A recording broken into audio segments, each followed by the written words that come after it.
Hallelujah. सबसे पहले मैं प्रभु परमेश्वर को धन्यवाद देते हैं कि परमेश्वर ने आज हमें ये विशेष समय दिया है। आज का नया दिन, नया सवेरा को दिखाया है। और हम देखते हैं जैसे जैसे हम सब समय को पार करते चले जा रहे हैं, हमारे लिए समय और ज़्यादा गंभीर और परमेश्वर के जो दिलचस्पी है, परमेश्वर के जो रुचि है, वह कलीसिया को सिद्ध और शुद्ध बनाने के मनसा में है। ऐसे समय में हम सीखेंगे रुत के जीवन से। हम कुछ बातों को हम शिक्षा को देखते हैं, उसके जीवन से हम सीखेंगे। आज का विषय है रुत के जीवन से शिक्षा को प्राप्त करना।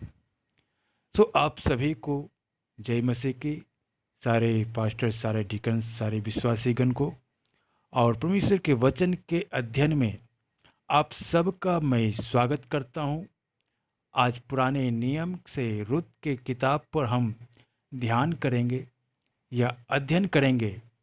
रुत कौन थी और परमेश्वर ने रुत के जीवन में कैसे कार्य किया, इन विषयों पर आज हम सीखेंगे। रुत के बारे में सीखने से पहले हम इस्राएल के एक परिवार के बारे में सीखेंगे, जिस परिवार में रुत की शादी हुई थी। यहूदा के बेतलहम नाम के इस जगह में परिवार रहते थे। वो परिवार में पति, पत्नी और 2 बच्चे थे। पति का नाम एलीमेलेक और पत्नी का नाम नोमी, और 2 बेटों का नाम महलोन और किल्योन था। अब ये परिवार बेतलहम में रह रहे थे। समझने में आसान होने के लिए मैं एक प्रकार इस प्रकार बताना चाहता हूँ। ये परिवार इस्राएल में रहते थे, लेकिन उस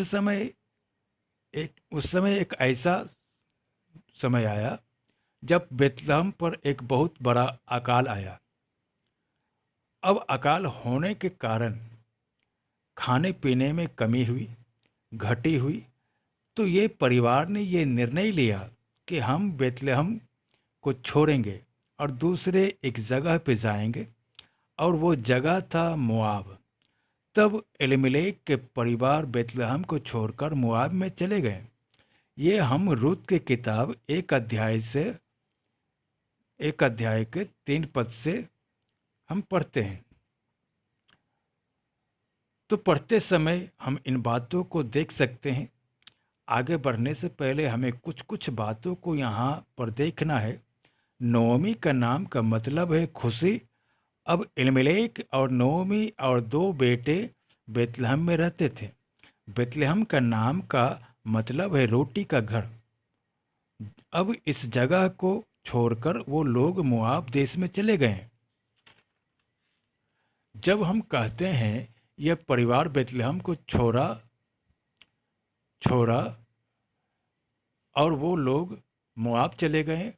मोआब ऐसा एक देश है जो लोग प्रभु के लोगों के खिलाफ थे या दुश्मन थे। मोआब जाति कैसे शुरू हुआ कर हम उत्पत्ति की पुस्तक 19 अध्याय के 36 पद में हम देख सकते हैं। 36 पद से लूत और उनके बेटियों द्वारा जो वंश आगे बढ़ा, तो उस वंश को मोआब जाति के नाम से जाना जाता है। अब एलीमेलेक के परिवार ने बेतलहम को छोड़कर मोआब में जब गए, इसका मतलब है परमेश्वर का जगह को छोड़कर वो लोग एक अन्य देश में चले गए। और उनका कारण ये था कि बेतलहम में बहुत बड़ी अकाल थी। अब सोचने वाली ये बात है कि वहाँ पर बहुत सारे लोग रहते थे। अब एक परिवार वहाँ से निकल कर एक दूसरे जगह गए, उस जगह पर जो प्रभु के लोगों के लिए सही नहीं था। प्रियो, हमारे जीवन में भी या बहुत से मसीहों के जीवन में ये देख सकते हैं कि हम मसीह को अपनाते हैं, मसीह पर हम विश्वास करते हैं, जीवन को आगे बढ़ाते हैं। लेकिन जब कठिन परिस्थिति हमारे जीवन में, हमारे परिवार में हमको सामना करना पड़ता है, तब हम परमेश्वर को छोड़कर अन्य मार्गों को ढूंढने की कोशिश करते हैं, ये नहीं जानते हुए कि परमेश्वर के साथ साथ रहने में ही हमारी भलाई है। कठिन परिस्थिति आते समय हम सोचेंगे, मान लो एक बीमारी आ गई आपके परिवार में और काफ़ी समय से चंगाई नहीं मिल रहा है। आप सोच रहे होंगे, प्रभु के पीछे चलने के बाद भी चंगाई क्यों नहीं है? चलो एक बार हम कुछ तंत्र मंत्र कर लेते हैं, झाड़ा फूकी कर लेते हैं। इस प्रकार के एक विचार मतलब प्रभु के रास्ते को छोड़कर एक अलग मार्ग में जाने की एक परीक्षा होती है, और बहुत से लोग उस परीक्षा में गिर भी जाते हैं। उसी समान एलिमेलेक के परिवार भी इस परीक्षा में गिर गए। कठिन समय में परमेश्वर की जगह को छोड़कर गलत राह में गिर गए, और उसका नतीजा क्या हुआ आगे के पदों में हम पढ़ सकते हैं। जैसे ये परिवार वहाँ पर गए, कुछ समय रहने लगे, नोमी के पति अर्थात एलिमेलेक का मृत्यु हुआ, और उसके बाद वो परिवार के दो लड़के महलोन और किल्योन ने मोआबिन लड़कियों से शादी किया, जिनका नाम था ओरपा और रुत। देखिए, ये परिवार मोआब देश में रह रहे हैं, ठीक है। सबसे पहले वो प्रभु से दूर गए। अब दूसरी बात है, वो लोग वहाँ पर बस गए, मतलब एक तरीके से वहाँ पर शादी भी वहाँ की लड़कियों से कर लिए, और वहीं पर वो लोग सेटल होने के लिए वो लोग सोच रहे हैं। परमेश्वर के वचन या परमेश्वर का व्यवस्था जो मूसा के द्वारा लोगों को दिया गया था, उस व्यवस्था के अनुसार इस्राएल के लोगों के साथ ही लड़कियों के साथ ही शादी करना था, अन्य देश के लड़कियों से शादी नहीं करना था। लेकिन इस परिवार के दोनों लड़कों ने वहाँ के लड़कियों से शादी किया। हालेलुया, ओ धन्यवाद ईश्वर। अब कुछ समय बाद दोनों बेटों का मृत्यु हो जाता है, महलोन और किल्योन। दोनों लड़कों को मृत्यु हो जाने के कारण अब 3 बहनें रह गए। 3 बहनें कौन हैं? 3 विधवाएं हैं, नोमी और उसके 2 बहुओं हैं, ओरपा और रुत। अब जरा परिस्थिति को सोचकर देख लीजिए, नोमी ने अपना पति को खो दिया, अपने दोनों लड़कों को भी खो दिया। देखिए प्रियो, बहुत से वक्त थोड़ी सी तसल्ली के लिए परमेश्वर की राह को छोड़कर दूसरे मार्ग को हम अपना लेते हैं। लेकिन याद रखिए, अगर हमने परमेश्वर को छोड़कर दूसरे मार्गों को अपना लिया तो वहाँ पर भी हमारे जीवन में कोई भी शांति नहीं होगी। आगे के पदों में इस प्रकार हम देख सकते हैं, नओमी को खबर मिला कि परमेश्वर बेतलहम में या यहूदा देश में काम शुरू किया है। वहाँ के लोगों के पास खाने के लिए काफ़ी कुछ है, इसलिए नओमी यहाँ पर निर्णय लेती है कि मैं वापस बेतलहम में चली जाऊंगी। तब नओमी अपने दोनों बहुओं को बुलाती है और कहती है कि देखो, अब मेरे पास और लड़के नहीं हैं कि तुम्हारी शादी उनसे हो, इसलिए तुम अपने मायके चले जाइए और वहाँ पर अपना जीवन फिर से शुरू कर सकते हैं।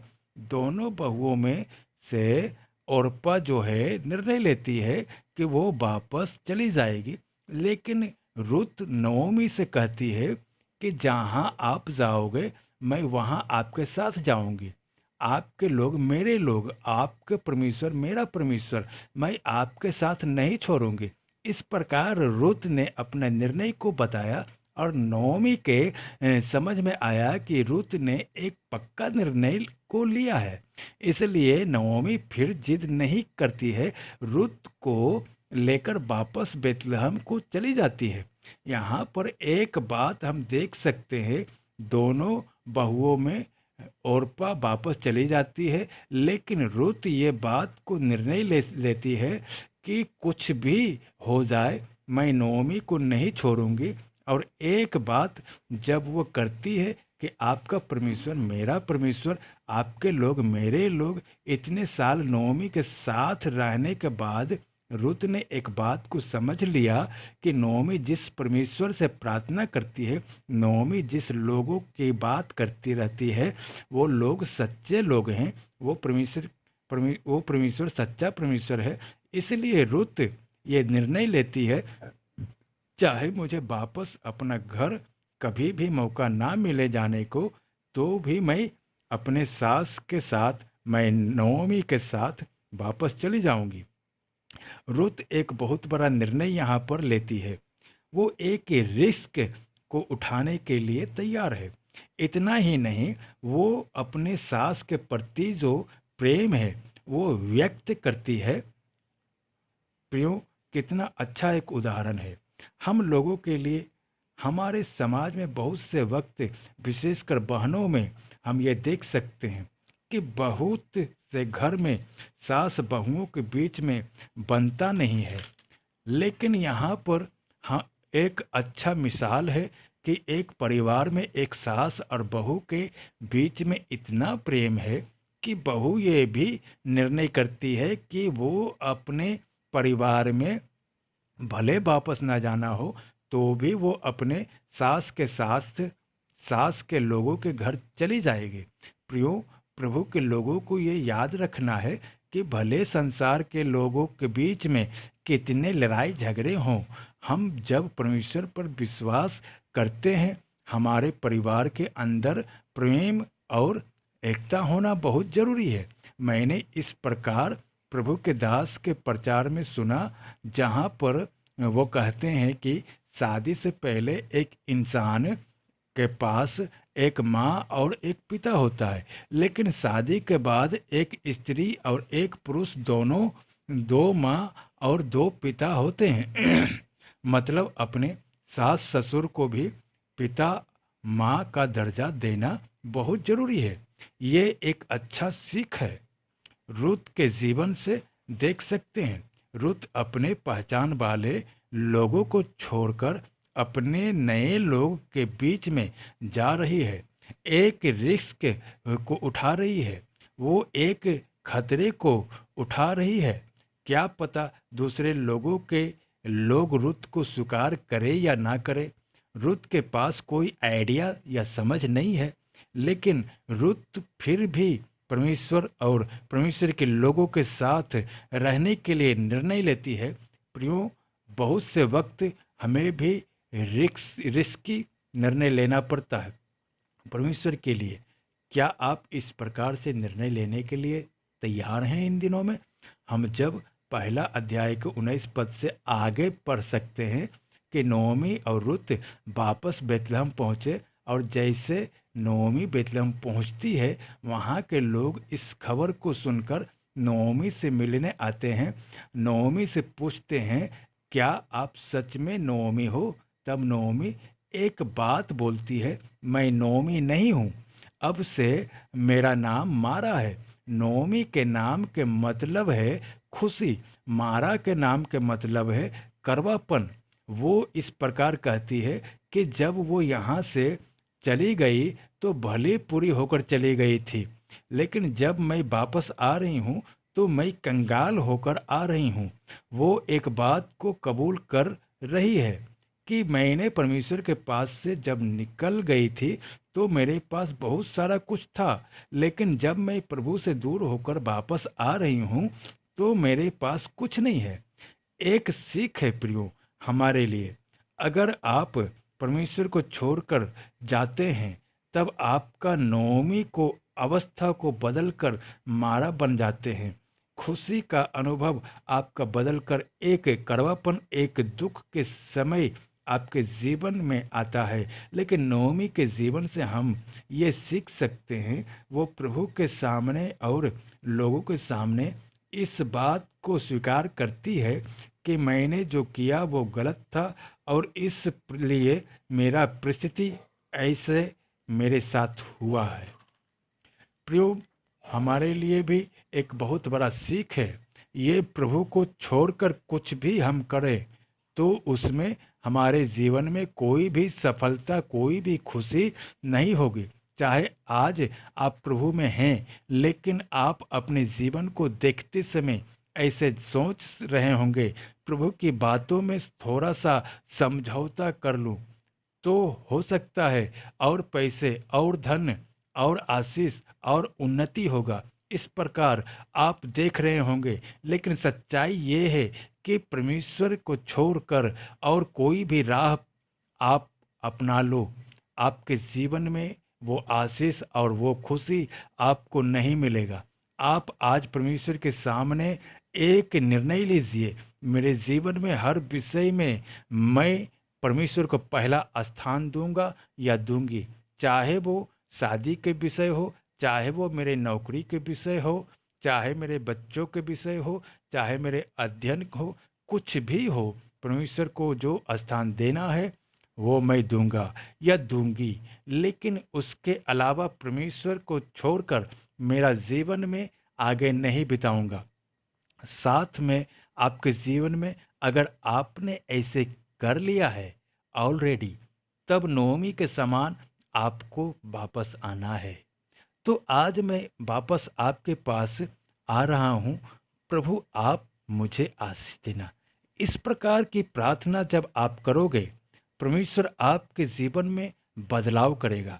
परमेश्वर कभी भी हाथ नहीं छोड़ता है। परमेश्वर हर वक्त इस इंतजार में रहता है कि हम प्रभु के पास वापस आएंगे तो होने पाए। प्रियो, अगर आज आप प्रभु से दूर हैं तो अभी समय निकाल कर आप प्रभु से कहें, प्रभु मैं नवमी के समान वापस आपके पास आ रहे हैं या आ रही हूँ। देखिए प्रियो, जब हम इसके दूसरे अध्याय में जब हम आते हैं, तब रुत नवमी से कहती है कि मैं किसी के खेत में जाना चाहती हूँ, वहाँ पर काम करना चाहती हूँ। अब कटनी के समय है, तो हो सकता है जब कटनी करते करते जब लोग आगे बढ़ रहे हैं तो कुछ कुछ दाने रह गए होंगे, तो उन दाने को मैं इकट्ठा करूँगी और वो सब खाना लेकर घर आके ताकि हम कुछ बना के खाएं। यहाँ पर रुत का एक अच्छा स्वभाव हम देख सकते हैं कि वो मेहनती लड़की है। वो इस प्रकार भी बोल सकती है कि ये जगह मेरे लिए नया है, यहाँ के लोग मेरे लिए नए हैं, यहाँ के लोगों को के भाषा मेरे लिए अलग है, मैं कैसे जाकर कहीं पर काम करूं, हम कैसे जिएंगे। इस प्रकार वो दुखी होकर वो जी सकती है, लेकिन उसने वो बात को नहीं किया। उसने ये बोला कि मैं कहीं भी जा रही हूँ, किसी का भी खेत में जा रही हूँ, मुझे कोई समझ नहीं है मैं कहाँ जाऊँगी, लेकिन हो सकता है किसी का अनुग्रह का दृष्टि मुझ पर पड़े और वो लोग हमें खाने के लिए हमें दे। कितना एक अच्छा स्वभाव है, मेहनत करने वाला एक स्वभाव है। इतना ही नहीं, अपना सास के लिए और खुद के लिए खाने के विषय वो सोच रही है कि हम कैसे खाएं और कैसे आगे जिए। प्रियो, प्रभु चाहता है कि हम भी मेहनत करें। मेहनत ना करें उसके लिए कोई भी बहाना परमेश्वर के सामने नहीं चलेगा। अगर हम मेहनती बनेंगे तब परमेश्वर अपने आप हमारे जीवन के लिए रास्ता खोल कर देंगे। लेकिन अगर हम आलसी होकर घर बैठे रहेंगे तो जितने भी आशीष हमारे जीवन में आना था वो भी रुक जाएगा।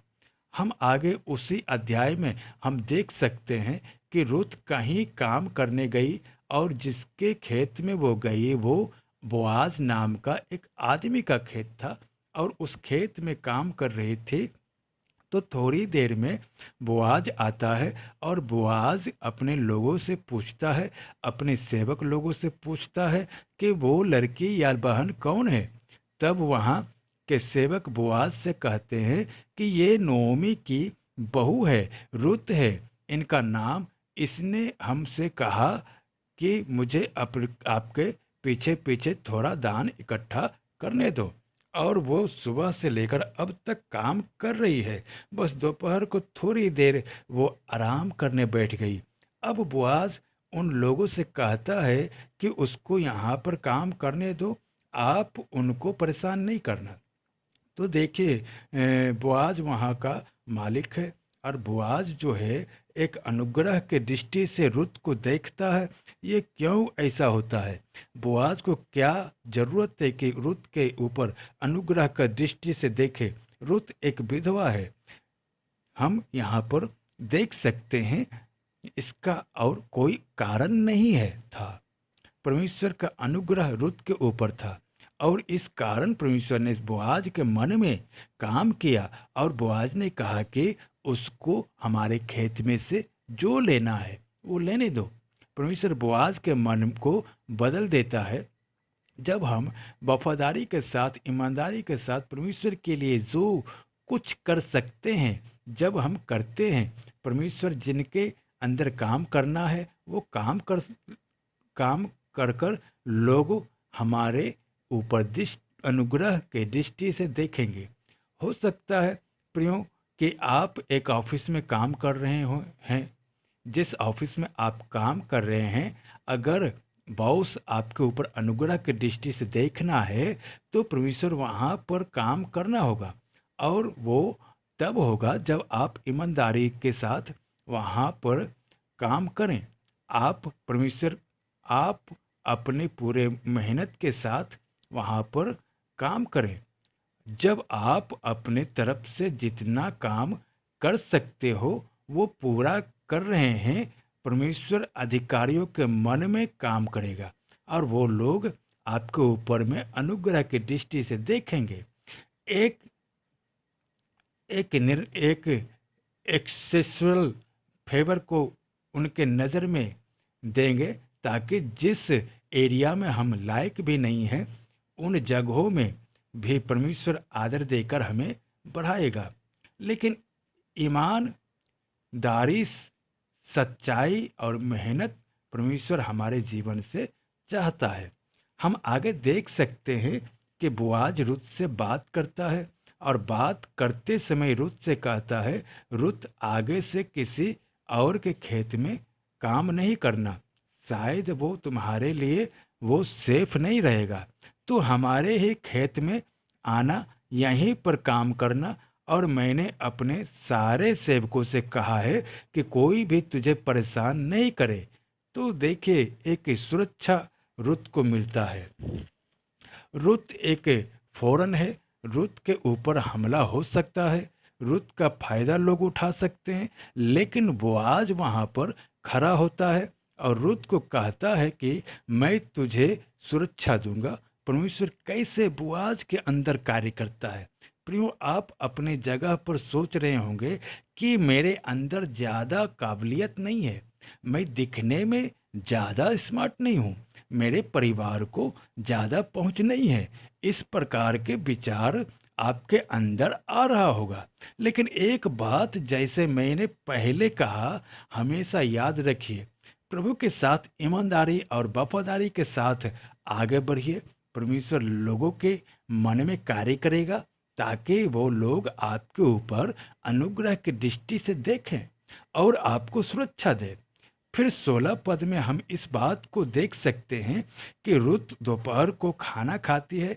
उस समय भी बोआज रुत को मदद करते हैं, खाना देता है, एक्स्ट्रा भी रहता है। वो रुत अपनी सास के लिए लेके जाती है। इतना ही नहीं, जब रुत वापस से अपनी सास के पास चली जाती है, तब बोआज जितना रुत ने इकट्ठा किया होता है दाने, उससे भी ज़्यादा दाने जो है बोआज रुत को देता है, ताकि वो खाली हाथ वो अपनी सास के पास ना जाए। देखिए, जितना रुत इकट्ठा करती है, उससे भी ज़्यादा आशीष उसको वहाँ पर मिलता है।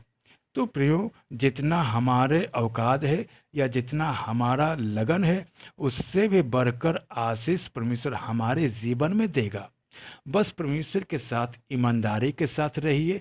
कहीं भी संसार या संसार की बातें, झूठ के साथ समझौता नहीं करिए। ईमानदारी के साथ रहिए।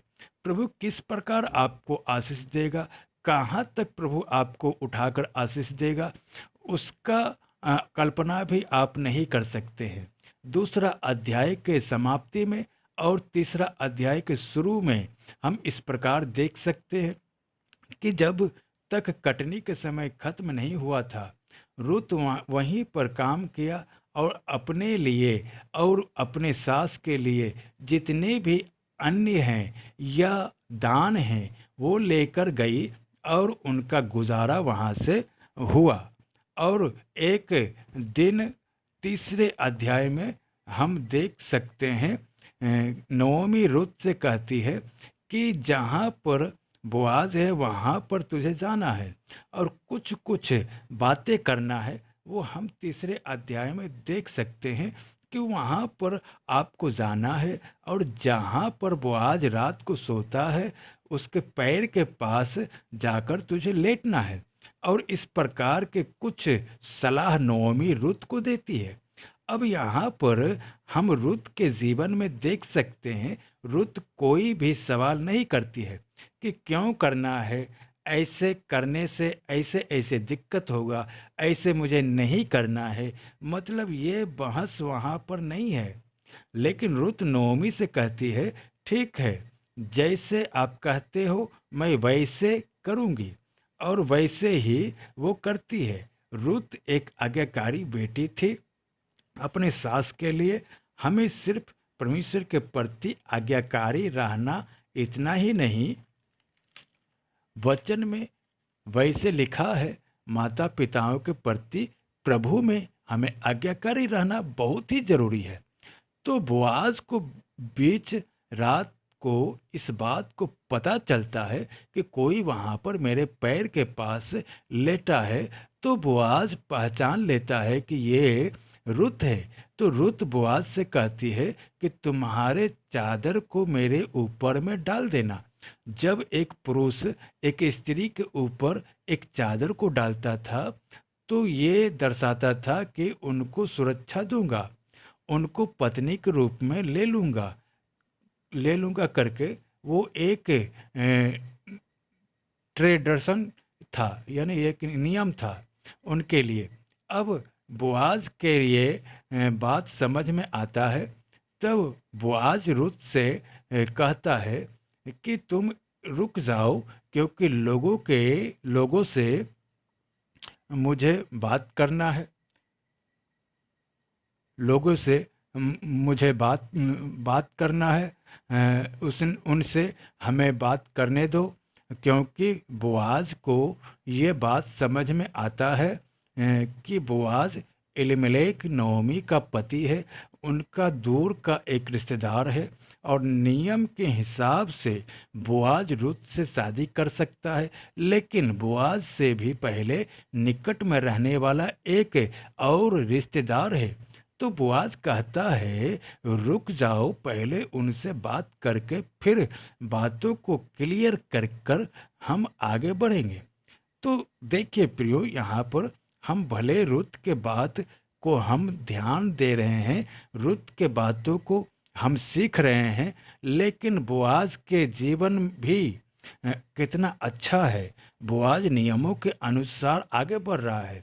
बोआज चाहता तो वो रुत का फायदा उठा लेता, लेकिन बोआज को पता है कि मुझसे भी निकट एक रिश्तेदार है, उनसे बात करना जरूरी है। बोआज का चरित्र बहुत साफ था। जैसे रुत का चरित्र बहुत अच्छा था, वैसे ही बोआज का चरित्र भी बहुत अच्छा था। होने पाए जवान भाइयों कि ये बोआज हमारे लिए एग्जाम्पल रहे। किसी भी लड़की का हम फायदा ना उठाएं, किसी के साथ में एक गलत व्यवहार हम ना करें, लेकिन बोआज समान हम एक अच्छा चरित्र को हम समाज में रखें। जब बोआज को पता चलता है कि रात में रुत है जो उनके पैर के पास लेटी है, तो बोआज वहाँ पर एक पद को वहाँ पर कहता है, और वो ये है कि हे बेटी, यहोवा की ओर पर तुझ पर आशीष हो। कि तूने अपने पिछली प्रीति पहले से अधिक दिखाए, क्योंकि तू क्या धनी क्या कंगाल किसी जवान के पीछे नहीं चल लगी। बोआज को पता है रुत के चरित्र बहुत साफ है। रुत चाहती तो किसी से भी शादी उस मकसद के साथ समझौता कर सकती थी। रुत चाहती तो किसी और के साथ में शादी करने के विषय में सोच सकती थी, लेकिन रुत वही करती है जो उसके सास कहती है उसे करना है। तब बोआज के नज़र में रुत के लिए जो इज्जत है वो और भी बढ़ जाती है। जब हम कहानी में आगे बढ़ते हैं तो हम इस प्रकार देख सकते हैं, उसके कुछ दिन बाद बोआज वहाँ के प्रधानों को बुलाता है, एल्डर को बुलाता है, जो निकट एक रिश्तेदार है उनको भी बुलाता है, सारे बातों को उनके सामने रखता है और पूछता है ये सारे बातें को। और जब इन सारे लोगों के साथ बात होता है तब जो निकट के रिश्तेदार हैं वो तैयार नहीं होता है रुत को अपनाने के लिए। तब बोआज इस विषय के लिए तैयार होता है। तब बोआज कहता है कि मैं रुत से शादी कर लूँगा। रुत के जीवन से बोआज के जीवन से बहुत अच्छा मिसाल है हम लोगों के लिए कि जल्दबाजी में गलत रिश्ते में गिरकर जीवन भर हमें पछताने से अच्छा ये है कि समय लीजिए कि प्रभु से आप पूछिए कि यही रिश्ता है आपके लिए, और आपके बाद आप उस कदम को उठाइए। तब आपका जीवन एक धन्य जीवन होगा। फिर जैसे ही हम चौथे अध्याय में आते हैं उस बात को देख सकते हैं कि बोआज और रुत का शादी हो जाता है। वो लोग एक अच्छा से एक पारिवारिक जीवन शुरू करते हैं। फिर उस वंशावली को हम ध्यान से देखें तो हमें पता चलता है कि बोआज और रुत की संतान ओबेद, ओबेद का संतान इसै, इसै के संतान दाऊद, और इसी वंशावली में यीशु मसीह का भी जन्म होता है। देखिए प्रियो, परमेश्वर एक अन्य जाति एक स्त्री को कैसे आदर देता है।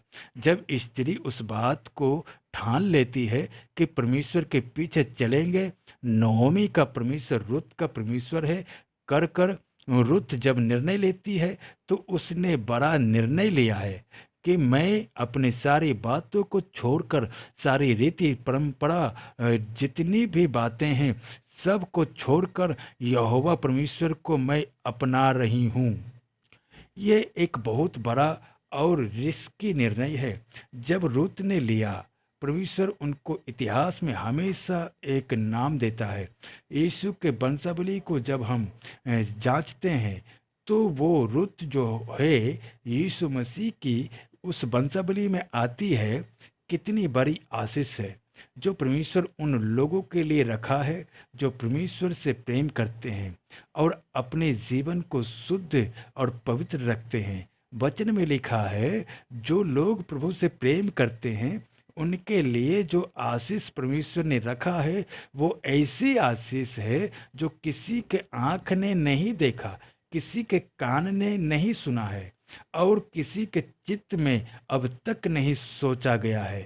प्रियो, आज मैं आपको बताना चाहता हूँ, अपने जीवन को शुद्ध रखिए, सिर्फ परमेश्वर के पीछे चलिए, चलने का एक निर्णय लीजिए और देखिए आने वाले दिनों में कैसे परमेश्वर आपके जीवन में आशीषों से भर देगा और आपने जिन बातों को कल्पना तक नहीं किया होगा परमेश्वर उन जगहों में आपको उठाएगा, आपको आशीष देगा। तो प्रियो, ये हमारे लिए एक उदाहरण होने पाए कि हम भी हमारे जीवन को परमेश्वर के सामने शुद्ध रखें, पवित्र रखें। परमेश्वर सही समय पर हमारे जीवन में भी कार्य करेगा। जिनको साथ लेके आना है प्रभु साथ लेकर आएगा। जिन लोगों को ऑलरेडी साथ है परमेश्वर और भी आशीषों से भर देगा और इस प्रकार हम आत्मिक बातों में हम और भी आगे बढ़ने पाएं। सो प्रभु आपको इन सारे वचनों के द्वारा आशीष दे नहीं पाए, और परमेश्वर के वचन में आप लोग बढ़ते जाएं। सो मैं पास्टर अमित कुमार जोसफ आप सभी को इस वचन के द्वारा आशीष करता हूं, और सभी को हम जय मसीह के बोलते हैं।